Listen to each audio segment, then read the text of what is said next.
So we got a pretty major announcement on the New Year's live stream, and a lot of what we're going to be talking about in today's video stems from the announcement that we get to make our own grand servants. Now, basically, we're going to be getting that at the very end of the year with the end of part 2, and it's going to come with a lot of very strong things in and of itself, not the least being able to use your bond CEs in addition to your normal CEs, which absolutely mind-blowing, because taking the weakness of bond CEs not having any stats but usually having some pretty good effect and just maybe not being able to compete with, you know, stuff like Black Grill or K-Scope, that completely fixes the issue. This is something that I talked about on stream like a couple of years ago, but just didn't think it'd be feasible, and now they're doing that. But because there might be a servant that you in particular are like, oh man, I would really like Gilgamesh to be my grand archer, you know, I would really like to have that. They're bringing everybody back. Over the course of this year, they're going to have these little periods, as you can see right here, where they start bringing back limited servants so that you can summon for everybody. That way, you know, you have this ability to make whoever you want a grand. Now, I think the stipulations are you do have to 10-10-10 their skills, and they have to be level 100. I'm pretty sure you can't do extra class people. I have seen that around, which would kind of make some sense, because the grand servants are supposed to be like the main class people, but I also don't see why they might not just lift that moving forward or have some special thing that you're able to do with one of your special class servants, because come on, I mean, we have people like what?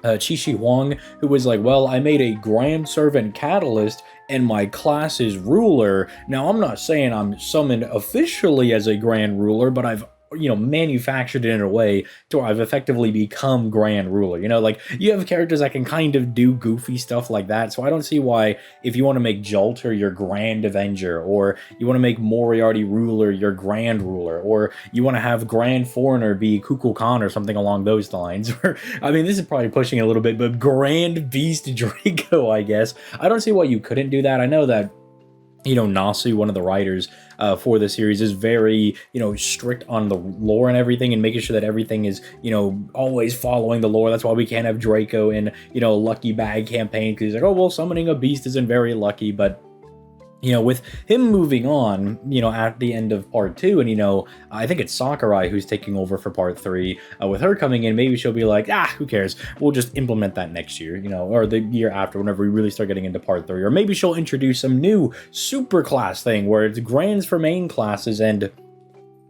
I don't know, maximum servants for your extra classes or whatever. But this is actually really huge, because if you're somebody like me, you might have saw the other day that my GSSR pulls for Koyan Sky and Oberon didn't go very well. And so knowing that every single servant is going to come back this year is pretty major. Now, it is a little bit annoying, because it does mean anytime a banner pops up, if you're like me and you're specifically looking for 1 or 2 servants, you do gotta weigh, like, is it worth rolling for this servant? For my case, will Koyenskaya come back in November, or is she gonna come back in March? You know, do I need to really hodl Saint Quartz right now? Or, you know, do I have a little bit of, you know, loosey-goosey Saint Quartz that I can use on stuff like Anniversary, things along those lines? But I'm assuming with, you know, in my case, she'll come around within like the next 6 months, and then I'll be able to fail again when summoning for them. But this is a really good time to now kind of get into JP, because there are a lot of just free Saint Quartz sitting around with, you know, main interludes, main story, advanced quests, you know, interludes, rank up quests, things that you'll get as you're summoning along. And you also have stuff like evocation that you'll kind of just earn through other evocation festivals, or just by grinding events, that you could have a pretty sizable amount of Saint Quartz. And I believe, just by clearing story, you get somewhere around like the 2,000 mark. It's something it's close to that. I know it's over 1,000. I know you're guaranteed to be able to pity 1 servant, but I don't remember if you can pity 2. I'm pretty sure you can, but somebody in the comments will definitely correct me on that one. But very good time to get into it, and so that you can kind of lock down whoever you want. And they're starting off really strong here. I mean, these are not bad options.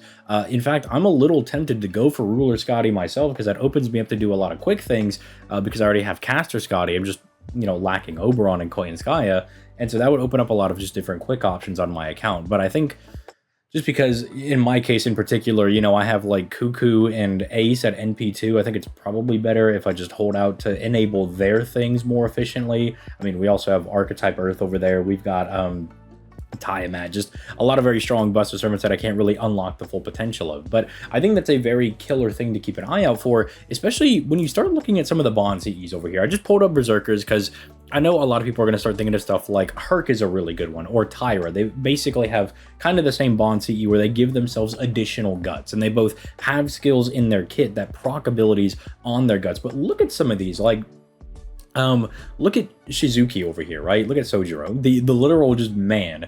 Dude gets a guts that lasts forever and then just has like permanent 30% NP damage. Stuff like that is really good. Now, we can argue if that's actually going to be good with other CEs with this kit, but these things just being passive, they are unremovable, is just really strong. Some of them like Durian Dawn I think is a little bit weaker because, you know, just 30 stars. You know, we have other CEs that do that plus give you batteries and stuff, but obviously one of the first people that I looked at was Morgan's, because Morgan gives your entire party like 3 different power mods, right? Just having that for herself, it's going to fix her damage a little bit even more by giving her bonus damage, but you got to consider that a lot of these, you can just start throwing these on servants and just start getting passive buffs. I mean, Galatea's was another one that I was looking at because I was looking at Morgan's. A free guts that's 20% HP. It isn't tied to like any turns or anything, you know, the enemy can't remove it, and then it has a beneficial buff. Like, these are not bad, right? These are not bad ones to consider, but it might, I don't know, stress some players out a little bit if you're thinking about like, oh, I want to really min-max who I'm bonding up and everything, because I mean, making some of your supports grand servants is not a bad idea, because pretty much like every single support servant has a really bonkersly good, you know, bond CE. Like, just to look at Castoria's over here, I still use this in farming setup. Sometimes if I, you know, don't have enough for like the 4th bond CE, the one that like will give you bond, or like a QP farming CE, I'll chuck this on there because 10% NP refund and then 10% attack for free for doing nothing. That's ridiculous, right? Look at Shen Gong's 20% buster merely for existing. Even if you go down to like waivers, who's like really old, it's the Iskandar's Cloak one. Yeah, this one, 15% buster for free for merely existing. So like, not only can they hold your bond CE, but they can also hold their own bond CE. The only thing that I haven't seen if it's been confirmed or not is if this will take up some of your team cost, because team cost is already at a premium right now in FGO. We've actually talked about Miss Crane with the GSSR, and there's a lot of discussion about Summer Chloe because she's going to be coming out during summer.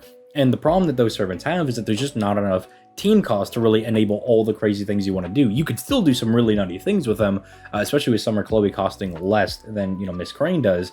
But with the fact that, you know, we're hard gate kept on just how many gold rarity servants and how many, you know, 5-star CEs you can run, it makes me wonder if the bond CEs will just either cost like nothing, or they're going to increase team cost so you can really just run it as effectively as you want. I think that'll be really interesting to see. Somebody in the comments can let me know if they did end up confirming that, because again, I'm still trying to catch up on things from the live stream, because I was in the middle of a long drive. I was driving for 16 hours when the live stream was going on, so I didn't really catch most of it. But if we do know what they're going to be doing with that, I think that's interesting. I think the decision to increase like team cost, I think is probably just a better way to go. It's a PvE game. Like, who cares if you have infinite team costs and you can do whatever you want? Run all of your 5-star servants, run all of your 5-star, you know, CEs and whatnot. I mean, you're just beating up the bosses. I mean, the bosses are still fairly tough as they are nowadays. I mean, people going through Lost Boat 7 right now are experiencing that, like, yeah, the bosses are still fairly tough. You know, they can give you a rough time. Obviously, some people are going to butt blast them into the ground, but that's always going to happen. You know, your whales in your game are obviously going to obliterate everything. It's just that's why you pay for those servants. That's why you whale out for them, right?